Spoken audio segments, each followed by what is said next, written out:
Hello everyone, मेरे YouTube channel परीक्षा circle पे आपका स्वागत है। जैसा कि मैंने आपको अभी तक पुरातात्विक साक्ष्य पढ़ाया है, उसमें पूरा पाषाण काल पढ़ाया। पूरा पाषाण काल को 3 भागों में बांटा गया था, निम्न पूरा पाषाण काल, मध्य पूरा पाषाण काल और नव पूरा पाषाण काल। मैंने ये तीनों आपको पिछले वीडियो में पढ़ा दिया है और आज मैं मध्य पाषाण काल स्टार्ट करूँगी। मध्य पाषाण काल जिसे त्रिकाल विभाजन में भी बांटा गया था, तो मध्य पाषाण काल। मध्य पाषाण काल ये माइक्रोलिथ, इसमें माइक्रोलिथ औजारों का यूज हुआ है। मतलब इसमें सूक्ष्म औजार आ जाते हैं। जैसे पूरा पाषाण काल में जो पत्थर के औजार थे बहुत बड़े बड़े थे और इसमें थोड़े छोटे आ जाते हैं। शार्प औजारों में शार्पनेस आ जाती है, तो इसमें थोड़े छोटे औजार आ जाते हैं। तो आइए हम लोग पढ़ते हैं मध्य पाषाण काल।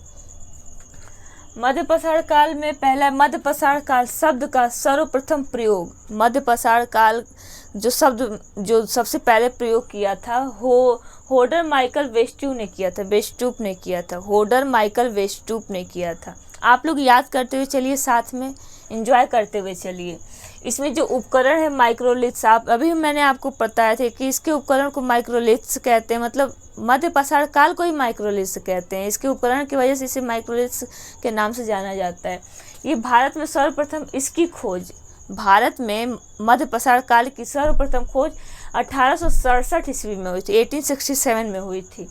ये इसकी खोज कार्लाइल ने किया था। इसकी खोज कार्लाइल ने किया था, जो विंध्याचल क्षेत्र में किया गया था। इसकी खोज कार्लाइल ने विंध्याचल क्षेत्र में किया था। सबसे पहले मैं आपको पिछले वीडियो में जो इम्पोर्टेंट पैलेस के बारे में, पुरातात्विक साक्ष्य के बारे में बताई थी, पुरातात्विक स्थल के बारे में बताई थी। इसमें भीमबेटका इम्पोर्टेंट पैलेस था। यहाँ से गुफा चित्रकारी मिली है। जो भीमबेटका था गुफा चित्रकारी, इसमें सबसे ज़्यादा जानवरों के साक्ष्य मिले हुए हैं। जानवरों के साक्ष्य के मतलब जो जानवरों की चित्रकारी सबसे ज़्यादा की गई है, मानव युग चित्रकारी है, जानवरों की चित्रकारी सबसे ज़्यादा की गई है। इसमें हिरण है, सिंह जो सिंह, गेंडा, इसमें सिंह की चित्रकारी सबसे ज़्यादा इम्पॉर्टेंट है। नेक्स्ट है इसकी खोज, जो गुफा चित्रकारी की भी खोज है कार्लाइल ने सबसे पहले भारत में की थी। कार्लाइल ने गुफा चित्रकारी की सबसे पहले खोज भारत में की थी। मध्य प्रदेश में भीमबेटका में इसको खोज। इसे सराय नाहर में भी मिलता है, मिर्ज़ापुर में भी मिलता है, प्रतापगढ़ में भी मिलता है, आदि सब क्षेत्रों में मिलता है। नेक्स्ट है बागौर एवं आदमगढ़। बागौर राजस्थान में पड़ता है और आदमगढ़ मध्य प्रदेश में पड़ता है। ये पशुपालन के प्राचीनतम साक्ष्य, सबसे पहले पशुपालन जो है मध्य पाषाण काल में स्टार्ट हुआ था। मतलब जो पूरा पाषाण काल था उसमें थोड़ा बहुत पशुपालन नहीं मिलता।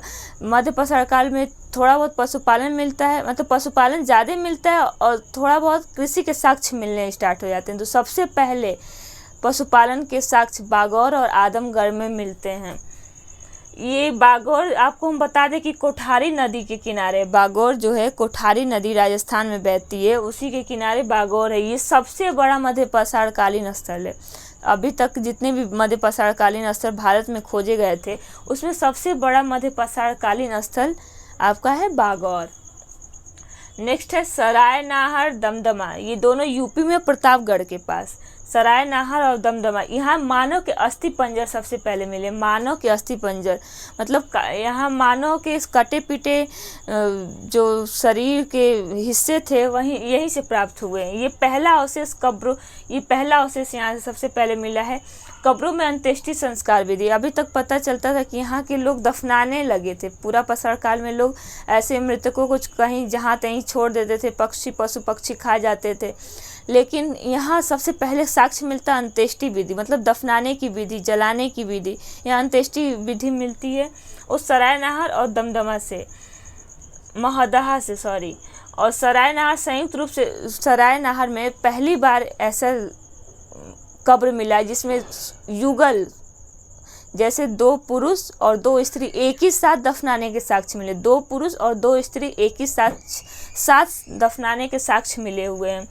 यहाँ त्रिमानव समाधि भी मिली हुई। त्रिमानव समाधि दमदमा में मिला हुआ। त्रिमानव मतलब 3 मानव। ये अभी तक पता नहीं किया गया कि स्त्री पुरुष क्या हैं, लेकिन उसमें 3 मानव को एक साथ दफनाने का साक्ष्य मिला हुआ है दमदमा से। एक साथ दफनाने का साक्ष्य दमदमा से मिला हुआ है। और 4 मानव कंकाल को कहें कि 4 मानव कंकाल सराय नहार से मिला। ये अभी तक पता नहीं किया जा सका है कि ये अंत्येष्टि संस्कार इनका हुआ है या नहीं हुआ है।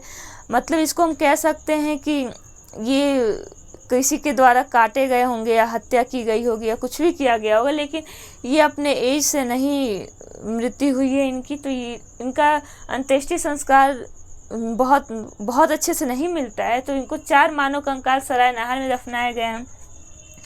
आप बूचड़ खाने के बारे में जानते होंगे, जहाँ पशु को काटा जाता है, पशु की बलि दी जाती है, पशु को काटा जाता है। जैसे आजकल के ज़माने में जहाँ कसाई पशुओं को काट के बेचते हैं, वहाँ उसे बूचड़ खाने कहते हैं। बूचड़ खाने, सर्वप्रथम बूचड़ खाने का साक्ष्य महदहा से मिला है। सर्वप्रथम बूचड़ खाने का साक्ष्य महदहा से मिलता है। फ्रेंड्स, मैं ये आपको UP TGT, UP PGT, GIC, LT, DSSB का पीजीटी, टीजीटी और Bihar BPSC TRE 4, UP TET, C TET, जहाँ भी एंशिएंट हिस्ट्री, पूरी हिस्ट्री जहाँ भी आती है, प्राचीन इतिहास जहाँ भी आता है, मैं आपको इम्पॉर्टेंट फैक्ट बताती हूँ। कहानी के रूप में आपको नहीं बता रही हूँ, क्योंकि कहानी तो सभी बताते हैं। ये इम्पॉर्टेंट फैक्ट रहेगा। जो सब तो आप जानते ही हैं कि कैसे स्टार्ट होता है, कैसे नहीं स्टार्ट होता है, कितने में यहाँ से कौन कौन सी फसलें मिलती हैं, कौन से यहाँ जानवर मिलते हैं। यहाँ सबसे पहले कुत्ते को पालतू पशु बनाया गया। तो सबसे पहले मध्य पाषाण काल में एक साक्ष्य आपको ये भी मिलता है कि मध्य पाषाण काल में कुत्ते को पालतू पशु सबसे पहले बनाया गया था। मैंने आपको बताया था कि ये जो कश्मीर में गर्तावास मिले हुए हैं बुर्ज होम में, वहाँ मालिक के 100 के साथ कुत्ते को दफनाने का साक्ष्य मिला हुआ। ये आपको तो याद ही होगा, पिछले वीडियो में आपने पढ़ा है। तो मैं आपको ये सब एग्जाम में जितने भी प्रतियोगी परीक्षाएं हैं जिसमें भी इतिहास पूछा जाता है, उसे फैक्ट मैं आपको बस पढ़ा रही हूँ, कुछ भी स्टोरी नहीं पढ़ा रही हूँ, सिर्फ फैक्ट है। ये फैक्ट आप लोग स्क्रीनशॉट लेते चलिए और याद करते हुए चलिए मेरे साथ। मैं आपका इसका टेस्ट भी लूँगी। अगर आप लाइक, सब्सक्राइब, शेयर करते हैं तो मैं आगे चैनल को ग्रोथ कराने में टेस्ट भी लूँगी। ठीक है, आपको बहुत बहुत धन्यवाद।